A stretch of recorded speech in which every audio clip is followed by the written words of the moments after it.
We begin tonight with an update to a story we first broke last night. Investigators believe a dispute over a vehicle being repossessed led to the shooting death of Mose Lee Daniels in Aberdeen last night. Aberdeen police have arrested Lillian Cayson, or Quentin Smith. He speaks with police about the investigation. So Quentin, this isn't her first run-in with the law. It is not, Scott. In fact, Cayson had simple assault charges pending against her prior to this murder charge that she's now facing. The 31-year-old was taken into custody not long after the shooting happened. Chief Henry Randall says this is a senseless act that he believes could have been avoided.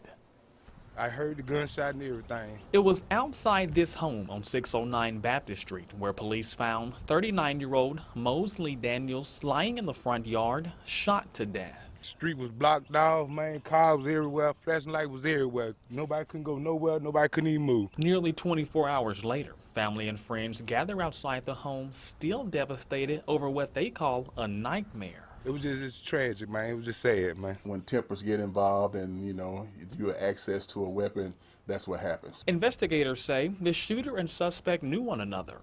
Police Chief Henry Randall says it was an argument over a vehicle that led to the gunfire. From my understanding, something about repossessions of a vehicle, and one thing led to another. It basically got caught up in some he say, she say, and it just escalated out of control. Lillian Cayson is the person accused of pulling the trigger.